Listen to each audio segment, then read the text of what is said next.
오늘 보면 유다 자손의 그 땅의 경계는 제비 뽑기가 끝났고 유다 다음으로 유력한 집안이 요셉 지파입니다. 요셉의 자손, 오늘 그 요셉 자손들이 제비 뽑은 이야기가 나와 있습니다. 1절을 보시면 요셉 자손이 제비 뽑은 것은 하고 시작이 되죠. 4절까지 전체적으로 이 경계가 이렇게 쫙 그려져 있습니다. 역시 뭐 지역들이 여러 지역이 있고 성읍들이 이렇게 펼쳐져 있기 때문에 다 보지는 못하지만 중요한 곳을 몇 군데 짚어볼 텐데요. 일단은 여러분 지도를 보시면 오늘 또 새로 나눠드린 거 있죠. 우리가 볼 적은 어디냐면 요단강 동편 므낫세 빼고요, 가나안 땅 쪽에 므낫세와 에브라임입니다. 요셉의 두 아들이 에브라임과 므낫세죠. 그럼 1차적으로 1절부터 4절까지는 요단강 서편 즉 가나안 쪽에 있는 므낫세와 에브라임의 경계를 말해준 거고요. 그리고 5절부터 9절까지는 에브라임만 다시 가르쳐 주는 거예요. 그 17장에 가면 에브라임 위쪽에 있는 므낫세 보이시죠? 요 므낫세 땅을 얘기해 준 거예요. 요단 동편은 이미 끝났기 때문에 이미 다 땅을 나눠줬기 때문에 말하지 않습니다. 16장과 17장은 요셉 자손 얻은 땅 중에 가나안 땅에 있는 기업을 우리에게 가르쳐주고 있습니다. 제가 분명히 하나님 어지럽지 않기를 기도했는데 어지러우신가요? 안 어지럽죠? 다시요. 이거부터 정리할게요. 므낫세가 땅이 두 군데잖아요. 요단강 동편은 아니고 그건 진작에 얘기했고 성경에서, 그죠? 우리가 지금 볼 거는 요단강 서편 즉 가나안 쪽이라고요. 가나안 쪽의 므낫세와 그 밑에 에브라임, 이 두 개가 오늘 본문이 말하는 요셉 자손이 얻은 땅입니다. 이게 1절부터 4절까지 이렇게 되고 5절부터 9절까지는 이제 그거를 또 나눠서 에브라임을 먼저 얘기해 주고 있고요. 17장에 가면 이 위쪽에 있는 므낫세 얘기를 하고 있다 이 말입니다. 자, 이제 질서 정리 됐죠? 좋습니다. 이거 이제 보겠습니다. 자, 먼저 므낫세와 에브라임을 이렇게 나누지 않고 봐야 됩니다. 먼저 나누지 않고 1절부터 4절은 봐야 돼요. 요셉 자손이 제비 뽑은 것은 어디냐? 여리고 샘 동쪽 곧 여리고 곁 요단으로부터 광야로 들어가 여리고로부터 베델 산지로 올라가고 그랬으니까요. 이게 무슨 말이냐면 여기 보면 사해 위에 여리고 보이시죠? 제가 검은색 동그라미 쳐놓은데, 그죠? 이 요단강 강편에서부터 조금 안쪽으로 들어가면 여리고 옆에 샘이 있어요. 요단강 옆에 여리고 있죠? 우리가 가나안 정보할 때 요단강 건너서 여리고 바로 앞에 왔잖아요. 그 여리고. 근데 이 여리고 샘이 뭐냐면 옛날에 아니죠. 이때로부터 후에 엘리사가 여리고 물이라고 있어요. 여리고 샘이 있는데 거기에 쓴물이 나오는 샘이 더 있어요. 거기입니다. 거기. 거기서부터 어떻게 해요? 쭉 안쪽으로 들어가면 약간의 광야 지대가 있어요. 뭐 큰 광야는 아니고. 그리고 이제 베델로 올라갑니다. 베델이 여리고 근처에 있는 건 아시죠? 물론 이 그림에는 자세히는 안 나와 있어요. 어렵잖아요. 우리가 저를 보세요. 이제 우리가 앞에 전지하고 순수 봤잖아요. 여리고 그 다음에 아이 옆에 베델, 그쵸? 베델이 아이를 도왔죠. 바로 옆이라고요. 그러니까 여리고 옆에 베델. 근데 베델이 약간 산지예요. 산지. 그리고 이 베델에서 어디로 갔다고요? 루스로 나아가 그랬어요. 지금 우리가 어디 보고 있냐면 에브라임 지파 있죠? 에브라임 지파의 남쪽 경계선을 보고 있다고 생각하면 돼요. 베냐민하고 딱 붙어있는 남쪽 경계선을 지금 보고 있는 거예요. 그 다음에 아래쪽 속의 경계를 지나 아다롯에 이르고 이렇게 됐는데, 자, 요거는 좀 설명이 필요해요. 베델까지는 알아보는데 베델에서 루스로 나아가. 여러분 성경에 보면 베델과 루스는 동일 지역입니다. 의아하면 안 되는데요. 창세기 보면 그 누굽니까? 야곱이 돌베개 베고 자잖아요. 거기를 하나님의 집이다 해서 벳엘이라 그랬는데 뭐냐면 이 성의 옛 이름은 루스더라 이렇게 돼 있다고요. 사사기 1장 23절에도 베델 곧 루스 이렇게 돼 있다고요. 베델을 정탐하고 요셉 가문이 거기 거하였는데 본 이름은 루스다 이렇게 돼 있다고요. 자, 그런데 왜 본문에서는 베델에서부터 루스로 나가다고 다르게 돼 있을까요? 이건 어려운 게 아니고 이런 거예요.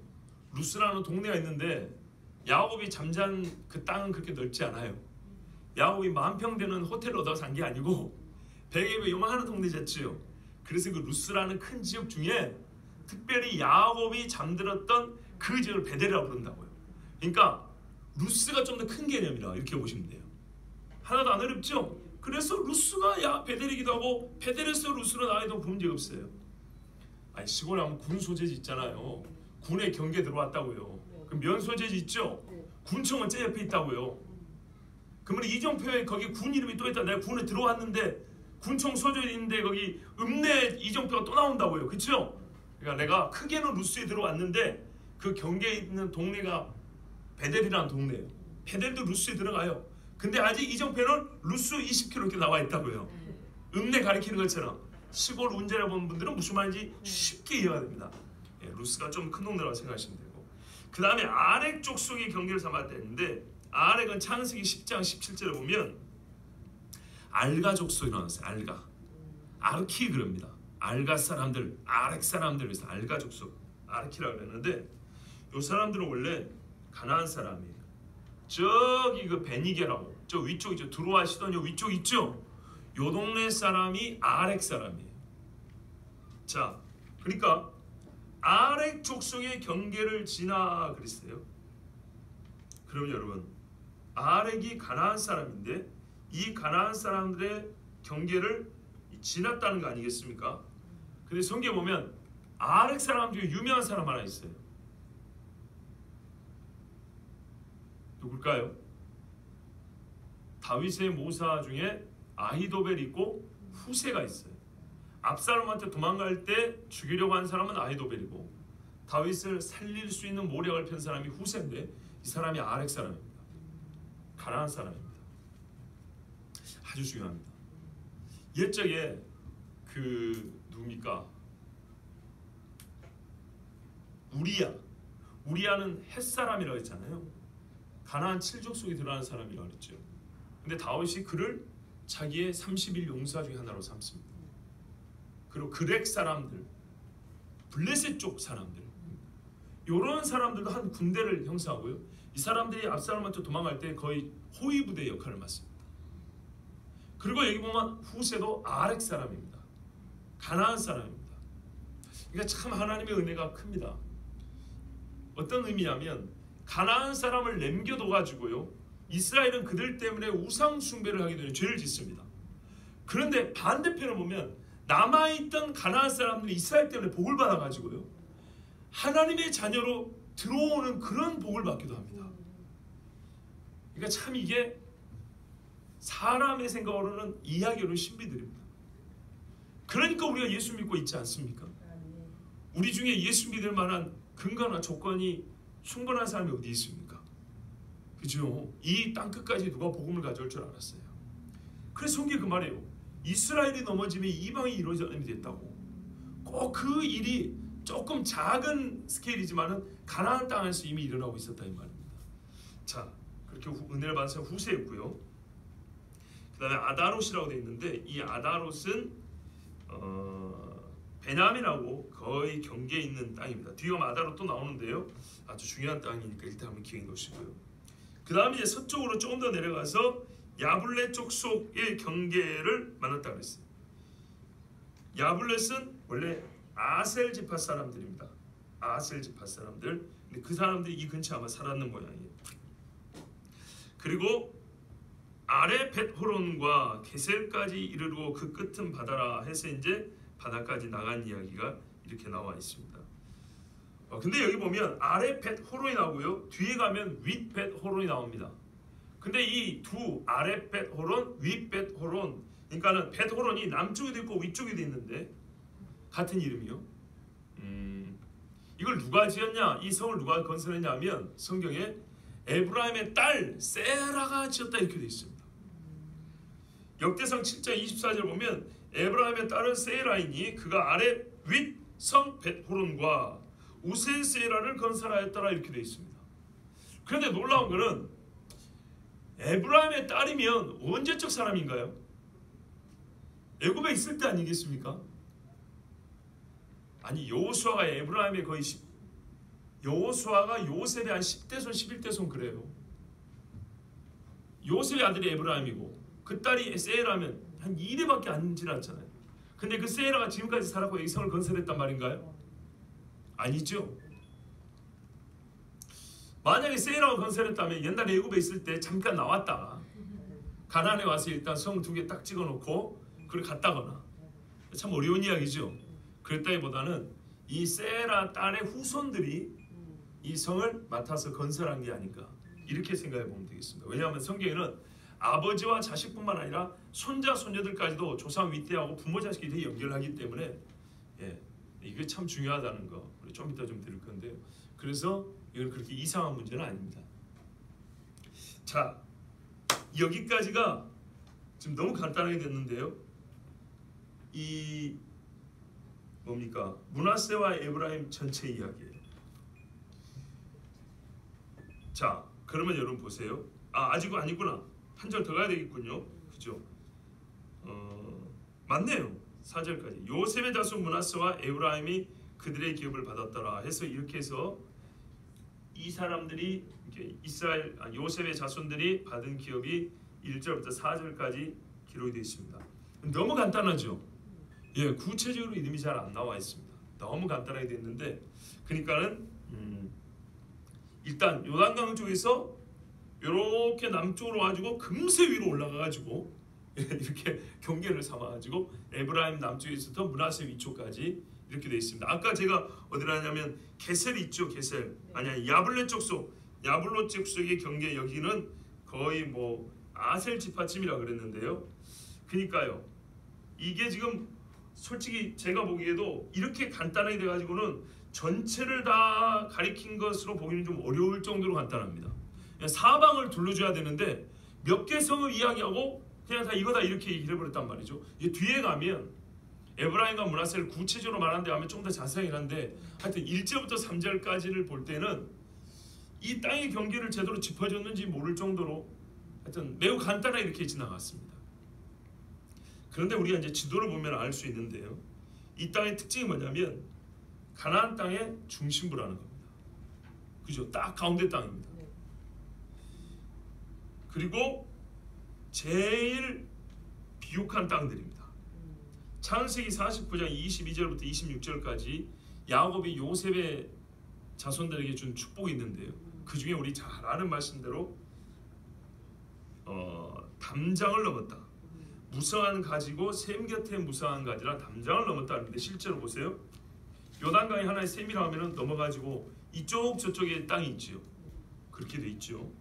그 다음에 하늘의 복과 아래로 깊은 샘의 복이 있다 그랬는데 샘 깊은 땅속 깊은 데서 나오는 그런 물이 있는 복이 있다 이런 말입니다. 그리고 하나님께서 이제 본문을 창세기를 읽어보면 자세하지만 간단히 말하면 형제 중에 뛰어난 자라 이렇게 말을 했습니다. 요셉을 형제 중에 뛰어난 자, 즉 장자의 복을 받은 자다 이렇게 말했는데 실제로 요셉 지파가 받은 땅을 보면 그렇습니다. 어디 아픈 것은 없는데 오늘 상당히 힘드네요. 제가 이런 경우가 있었어요. 여러분은 꿈에도 몰랐을 건데요. 제가 우리 교회 부임하는 주일이 있었죠. 2014년 6월 첫 주 그 앞주와 앞주 2주 연속 특별히 아픈 데가 없었는데 설교를 못했어요. 그러니까 앞에 교회에서 오기 전에 2주 연속 동안 설교를 못해서 어떻게 했냐면 이래가지고 있어요. 이래가지고 이해가 안 되시죠? 진짜로 이래서 했어요.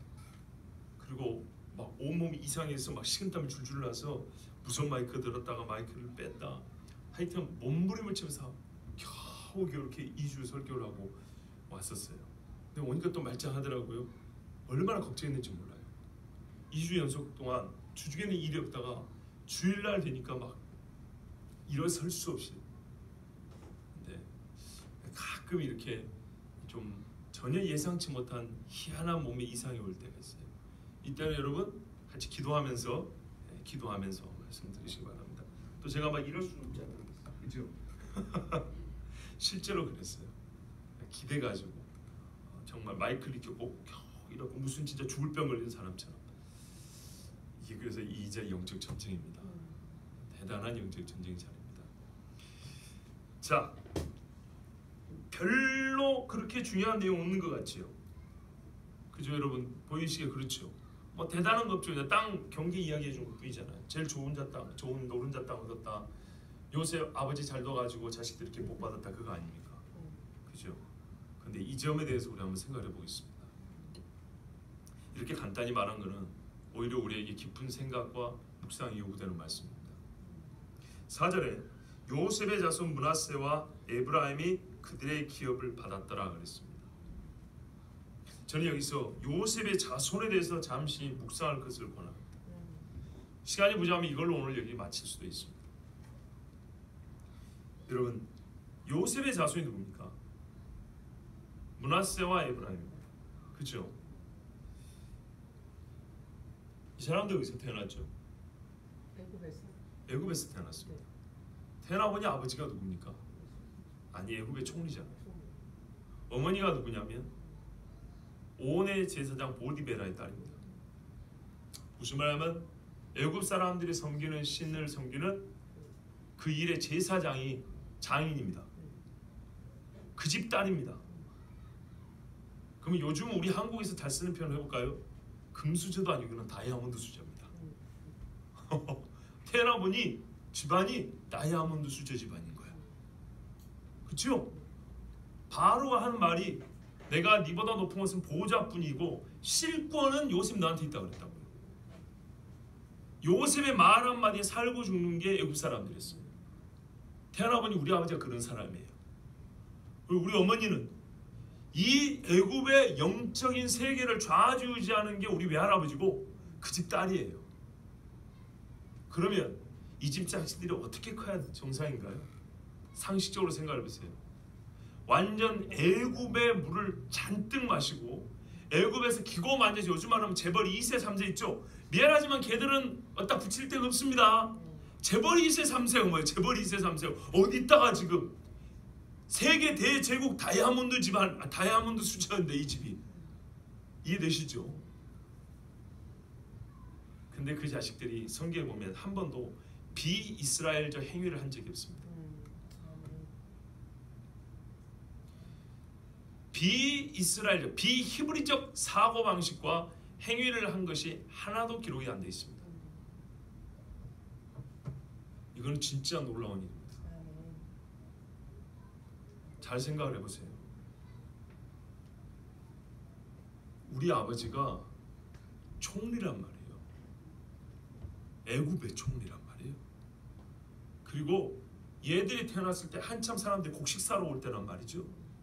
그리고 좀 이따 친할아버지 야곱 할아버지한테 가가지고 좀 장성해가지고는 축복기도 받았단 말이죠. 요즘 같으면 어때요? 아 싫어! 그럴 거 아닙니까? 그렇죠? 근데 얘들이 축복기도 받으러 갑니까 안 갑니까? 가요. 땅 물 꿇습니다. 근데 더 놀라운 건 뭐냐면 그런 잘 나가는 하늘에 나는 새도 떨어뜨리고도 남을 정도의 그런 위세 있는 집안의 두 자식인데 건방기가 하나도 없고 비이스라엘적 사고도 하나도 없고 즉 애굽식의 사고방식을 보인 적이 없고 그 후손들도 완전 이스라엘화 된 사람들 말이에요. 애굽에서 태어나서 자랐는데 지금 얼마나 대단한 사건인지 한번 생각을 해보세요. 여러분 서울에서 한 20-30년 살아보세요. 어떻게 되는가. 이거 엄청난 사건입니다. 지금 거기다가요 외갓집의 영향을 무시할 수가 없어요. 바로가 말입니다. 왜 요셉을 이 집에 장가를 보냈을까요? 재산이 맞습니까? 감옥에서 나온 죄수하고 오온이 뭐냐면 태양신 숭배하는 동네입니다. 그 태양신 숭배 대제사라고 생각하시면 돼요. 그 집 딸하고 결혼시켰다. 이거는 재산이 재력이 비슷하거나 사회적 신분이 맞아가지고 그렇게 한 게 아닙니다. 엄밀히 말하면 요셉은 애굽에서 초등학교도 못 나왔습니다. 그죠? 근데 이쪽은 최고급 학문을 배운 사람들이고 그 권세와 재산과 사회적 영향력이 종교계로 탑입니다. 1등입니다. 애굽에서. 근데 그 집하고 이렇게 이게 관계가 될까요? 안 되죠. 바로의 명이 있다 하더라도 이거는 정말 어려운 이야기입니다. 근데 왜 이게 가능했을까요? 영적 레벨이 맞다고 본 거예요. 종교는 다른데 영적 레벨이 맞는 거예요. 요셉 정도의 이런 영성, 그들의 표현하면 신들의 영이 있는 사람, 이해되시죠? 신과 교통하는 이 아이는 어디에 장가를 보내냐면 요 신하고 또 교통하는 집에 딸하고 시집을 결혼을 시켜야지 다른 데는 어울리지 않고, 이게 가장 레벨이 맞는 거예요. 즉 영적 레벨에 입각해서 결혼시켜준 거예요. 재력이나 사회적 신분이 아니고. 아시겠죠? 그런데 이게 이제 문제예요. 영적 레벨이 둘 다 높아요. 한쪽은 하나님의 영으로, 한쪽은 마귀의 영으로. 이게 한 하나님의 영으로 있어야 이게 한 집이 되는 건데, 한쪽은 태양을 숭배하는 집의 제사장 집이란 말이에요. 조상 대대로 이거 해고 먹고 사는 집이란 말이에요. 종교계에서는 거의 대통령급의 대우를 받는 집이에요. 그 집의 딸이란 말이죠. 장인이 그런 사람이에요. 자, 그 집에 사위로 들어간 요셉, 하나님의 영이 충만한 사람. 자, 종교 전쟁이 날까요, 안 날까요? 당연히 나죠. 영적 레벨이 맞는 것까지 좋은데 같은 신을 섬겨야 이게 화목하지, 한쪽이 사고나면 또 별 문제가 없어요. 근데 둘 다 거의 목을 내놓고 믿는 입장이란 말이죠. 그런데 이렇게 결혼을 했어요. 자, 그 와중에 에브라임과 므낫세는 요즘 가정 상담학적으로 보면, 사회 심리학적으로 보면, 이 아이들의 발달 심리학으로 보면 이 아이들은 매우 좋지 않은 가정환경에서 자란 거예요. 이해되죠? 예. 어릴 때는 뭐 종교성, 그러니까 뭐랄까요, 전도도 하지 마라, 애들에게는 신앙교육 하지 마라, 이런 헛소리까지 나오는 세상에서 두 영이 아주 강하게 역사하는 그 집에 애들이 태어났을 때 사회적으로는 먹고 사는데 문제가 없는데 영적으로 이 혼란함에 거의 미쳐버릴 지경 아니겠습니까? 아니 그렇지 않겠어요? 해마다 때마다 제사 싸우고 예배 싸우고 두 개가 같이 있는 거 생각을 해보세요. 말이 되는가? 그리고 그때는 그렇게 간단한 예식도 아니에요. 짐승 잡아요, 양쪽 다. 짐승 잡아야 피보해야지, 엎드려야지, 향 피워야지, 하나님 앞에 절해야지. 애들이 거의 설교의 품위에 좀 안 맞지만 거의 돌아버릴 지경 아닙니까? 요즘 같으면 가출해버릴 겁니다. 왜? 가출해도 굶지 않아요. 왜요? 우리 아버지가 누군데? 우리 외할아버지가 누군데? 이름만 되면 그냥 여기저기 받아들이는 사람 있을 거 아닙니까? 그런데 에브라임 므낫세 잘한 거 보면, 성경 보면 완전 이스라엘 사람이에요. 제가 지금 무슨 말을 하려고 하는지, 아니 무슨 말을 하려고 하는 게 아니라 성경이 어떠한 사실을 직접 기술하고 있지 않지만은 그게 사실로서 이렇게 담아져 있는지, 지금부터 드리는 이게 사실이었기 때문에 성경은 이와 같은 역사가 진행이 됐던 겁니다. 이 에브라임 지파에 누가 나왔어요? 여호수아예요. 12지파 중에 정탐꾼 중에 정신 차린 두 지파가 유다와 에브라임이란 말이에요. 요셉의 자식이란 말이죠. 여러분, 이것은요 순전히 요셉 때문에 그렇게 된 겁니다. 우리는 이미 가정이 무너진 세대에서 자랐습니다. 성경이 말하는 가정이 정말 어느 정도의 힘을 가지고 있는, 어떤 한 사람의 인생에 있어서 어떤 영향을 가지고 있는지 여러분 잘 아셔야 됩니다. 제가 교회를 해체하려는 사람들은 가정을 해체하려는 목적을 동시에 갖고 있다고 그랬는데요, 가정은 진짜로 중요합니다. 특별히 이 중에 아버지의 역할은 너무너무 중요합니다. 저는 오늘 아버지를 권한 또는 책임의 이야기를 하려고 하는 게 아닙니다.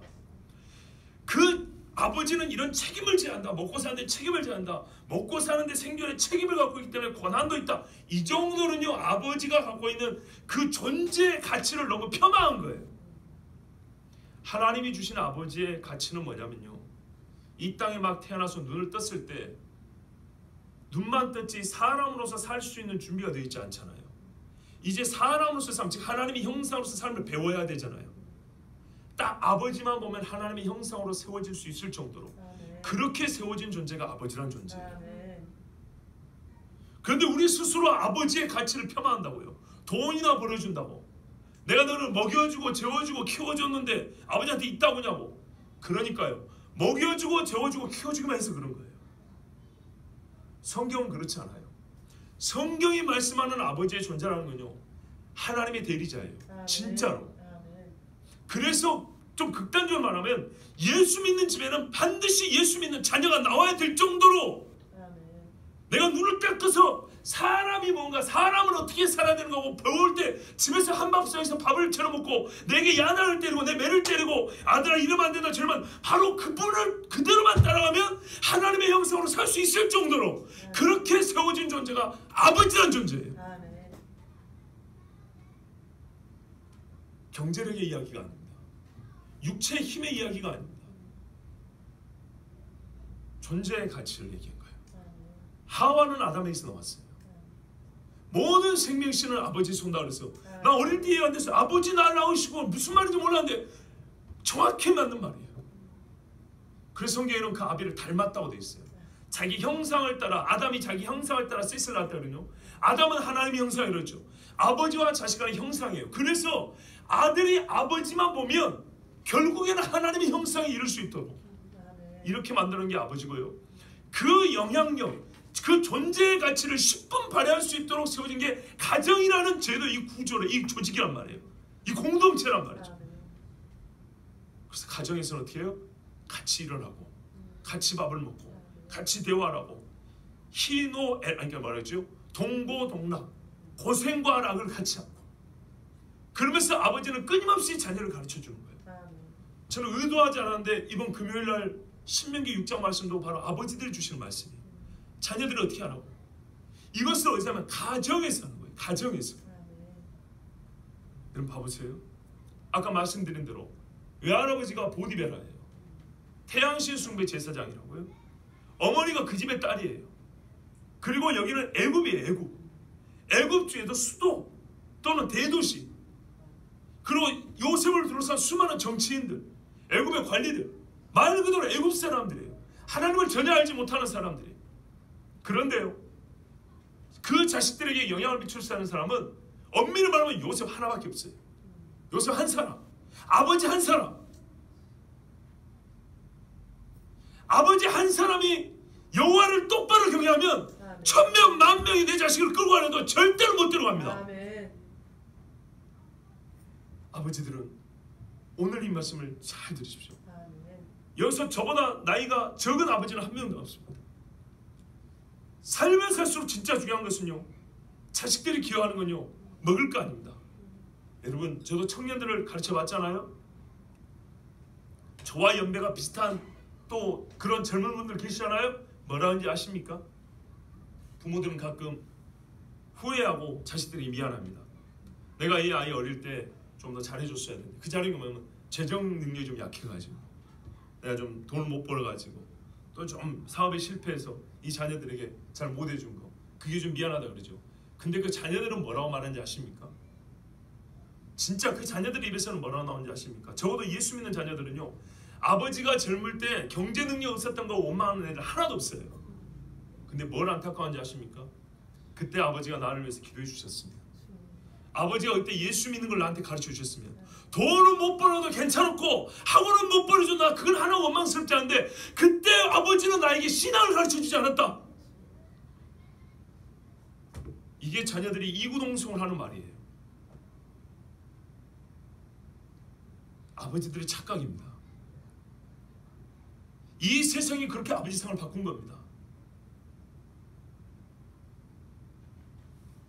정신 차려있는 자녀들은 그렇게 말 안 해요.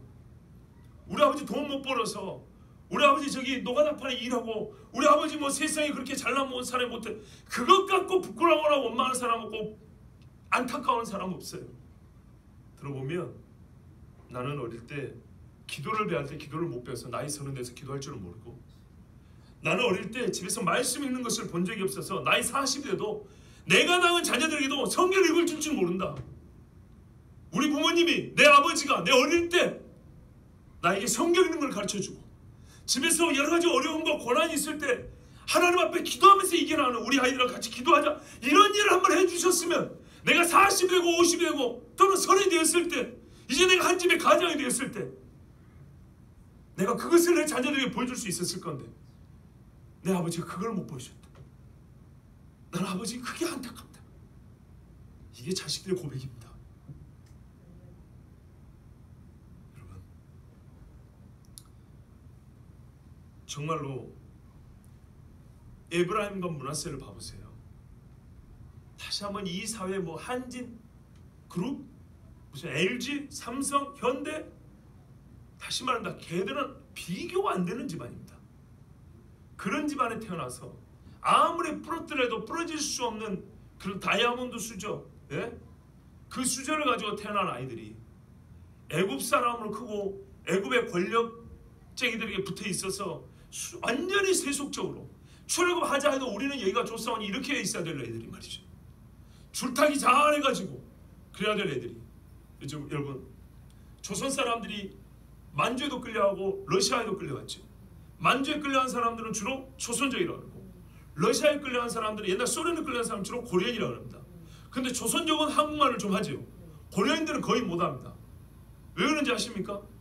소련 주류사회에 들어가야 살 수 있기 때문에 주류사회에 들어가려고 조선 정신을 잃어버리고 버렸습니다. 그래서 대부분의 고려인들은 한국말을 못합니다. 그런데 만주에 있던 중국에 있는 조선인들은요, 그 사람들은 지금도 결혼식을 2번 합니다. 조선 전통 원리를 지금도 합니다. 명절을 지금도 지킵니다. 이 대한민국에 있는 서울, 부산, 대전 이 대도시 사람들보다 만주에 있는 조선족들이 훨씬 조선 풍습을 지키고 조선의 정신을 지킵니다. 저는 기독교로서 조선 정신을 얘기하고자 하는 게 아니고, 무슨 말이냐면 요셉의 2 자식들은 요셉 사후에 말이죠, 자기들의 앞길을 생각하면 애굽의 주루살렘에 들어가서 거기서 자기들 한몫 잡고 나는 히브리인 아니요 하고 족보를 바꿔서라도 애굽 사람처럼 충분히 살 수 있었다는 얘기입니다. 아버지가 110세까지 살았고 아이들을 30대에 낳았으니 적어도 그들이 70살 먹을 때까지는 아버지가 뒤를 봐줄 수 있었다 이 말입니다.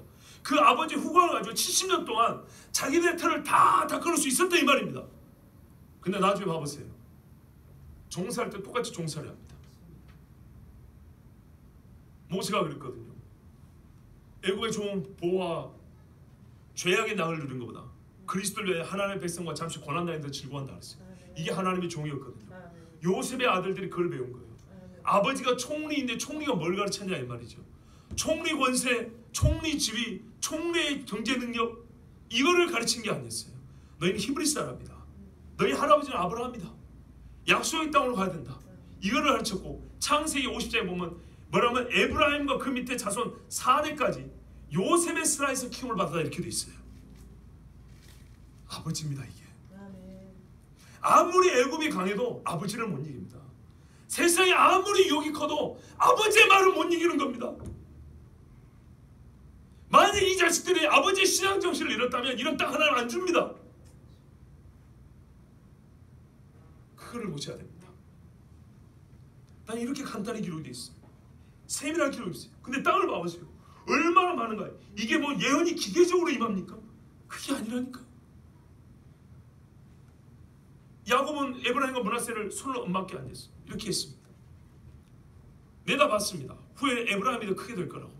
보십시오. 땅은 작지만은 나중에 10지파를 다스리는 우두머리는 에브라임에서 나옵니다. 인구수도 점점 에브라임이 많아집니다. 실제로 그렇습니다. 신명기에 보면 얼마나 기가 막힌 이야기인지 아십니까? 모세가 축복할 때 이런 말합니다. 훗날에는 에브라임이 10,000만이요 므낫세가 1,000이 될 것이다. 민수기 26장인가 보면 그렇게 나와 있어요. 근데 인구조사할 때 므낫세가 5만 명대고 에브라임이 3만 명대입니다. 므낫세가 훨씬 많습니다. 그래서 지금은 땅은 이렇게 므낫세가 훨씬 넓은 거예요. 그런데 모세가 뭐라 그래요? 얼마 지나가면 에브라임이 10,000만이 될 것이고 므낫세가 1,000이 될 거라고 그랬어요. 야곱이 그랬죠. 에브라임이 므낫세보다 동생이지만 더 큰 자가 되리라고. 실제로 에브라임이 이제 늘어갑니다. 수가 늘어가고 힘이 늘어가고 커지고, 그래서 10지파에 영향을 미칩니다. 물론 다윗의 집과 대적이긴 하지만 분명히 그들이 10지파를 다스리는 복을 받는 건 사실입니다. 여러분, 그 모든 복이 어디서 왔냐 그 말입니다. 만약에 요셉이 가르치지 않았다면, 진짜 상상을 해보세요. 요셉이 하나님의 언약을 가르치지 않았다면, 야곱이 와가지고 요셉의 자녀들을 만날 때 벌써 큰 애기들이고요, 나중에 축복기도 받으러 가죠. 그때 시간이 30년이 지난 후입니다. 아니다, 17년인가 지난 후입니다. 그러면 이 자녀들이 벌써 장성합니다. 장성한 성인을 데리고 간 겁니다.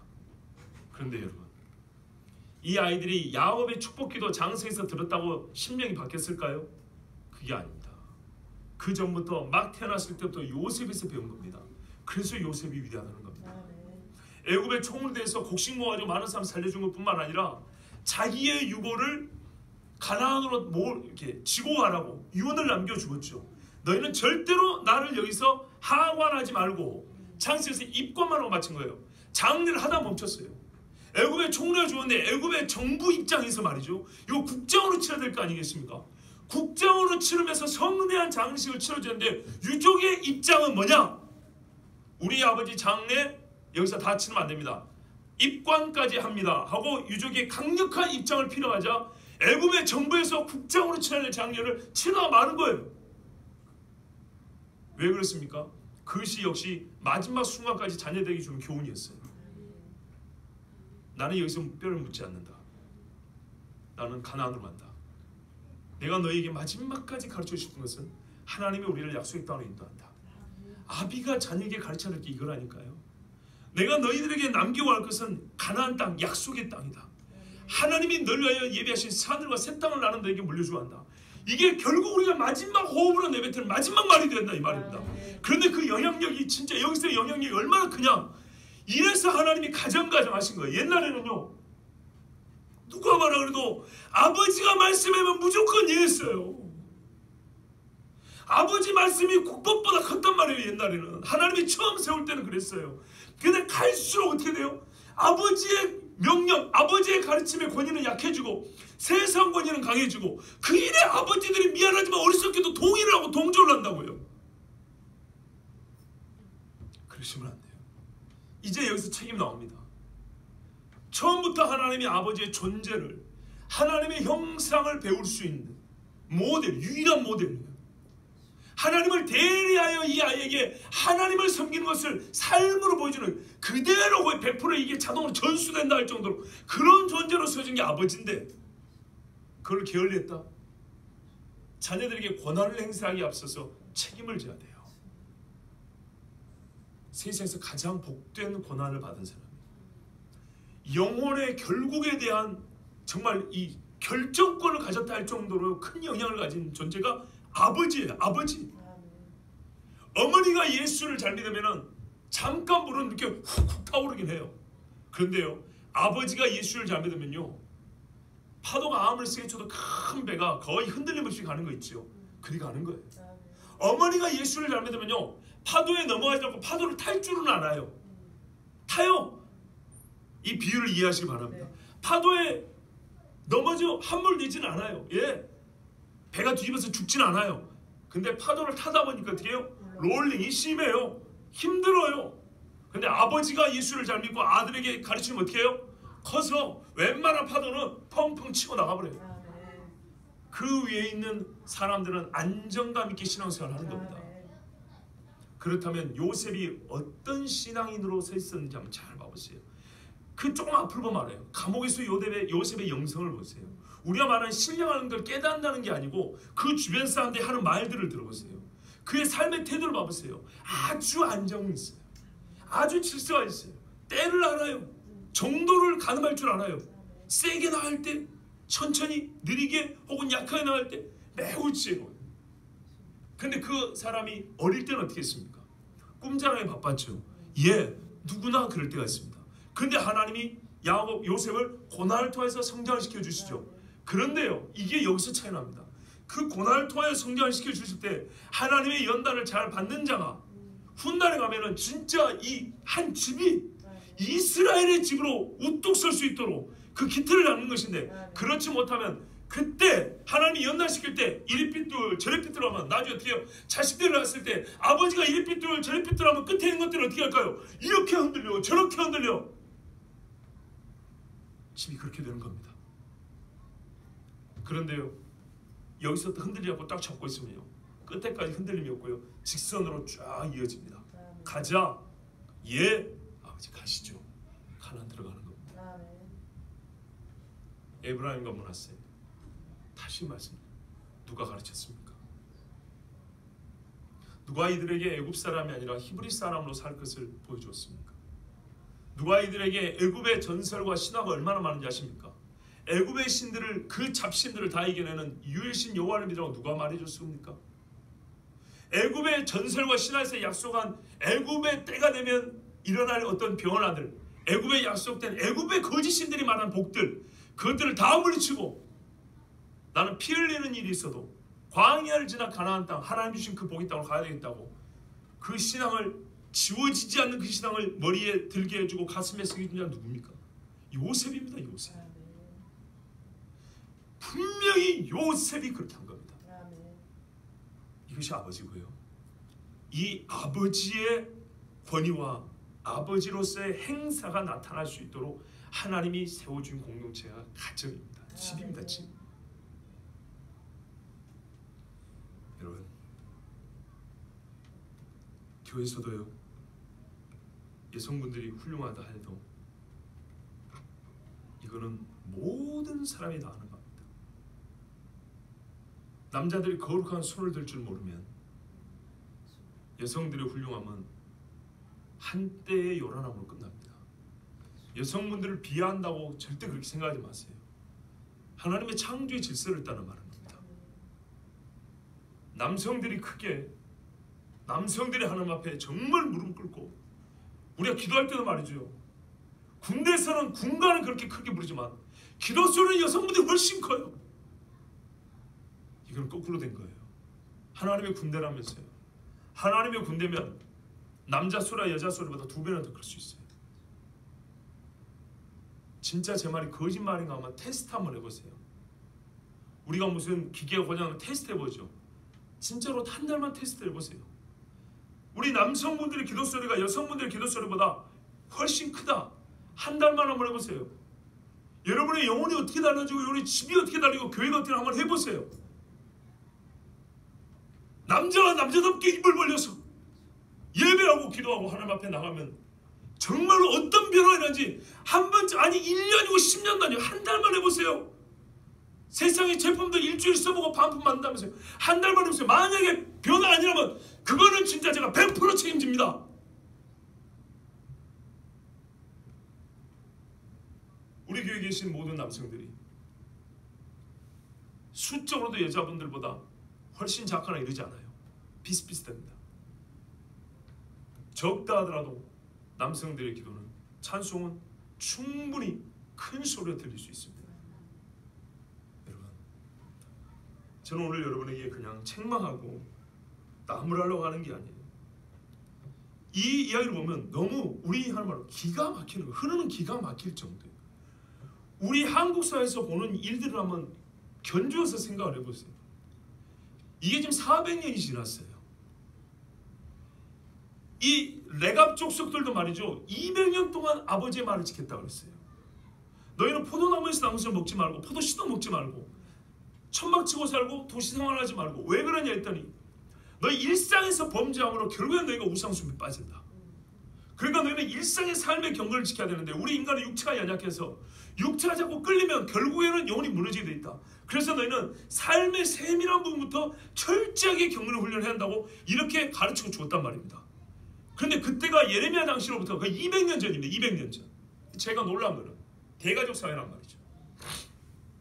아들들이 2대, 3대를 내놔도 그거를 기억한다는 것도 놀라운데 며느리들이 계속 들어온다고요. 아들을 대했으면 안 돼. 며느리가 대했으면 들어와요.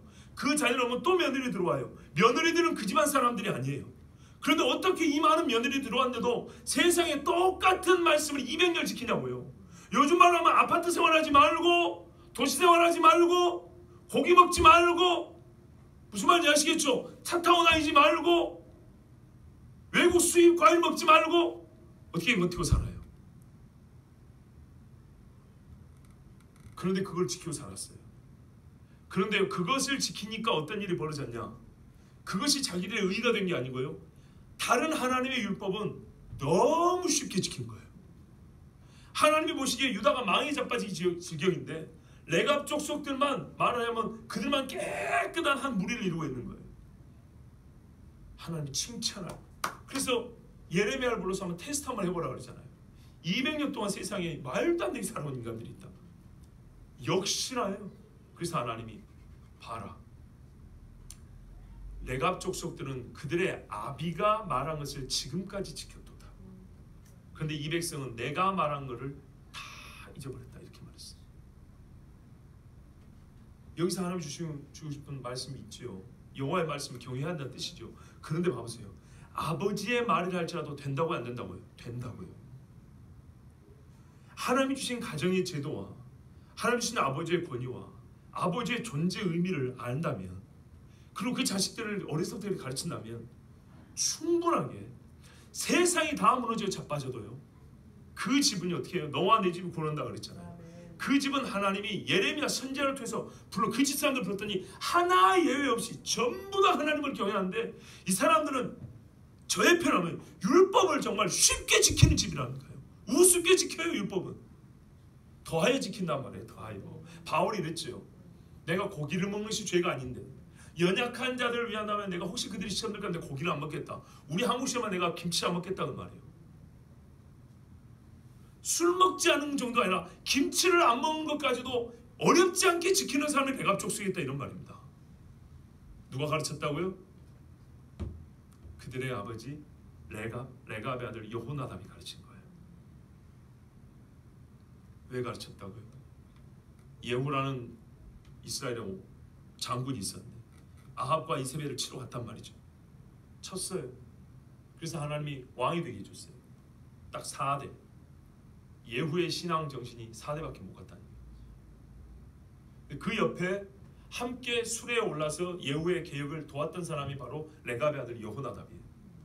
여호나답이 보니까 하나님을 향한 투찬한 영웅 정신, 열정은 있는데 하나님의 말씀이 그 속에 깊이 없어요. 삶의 디테일한 부분에서 하나님이 없어요.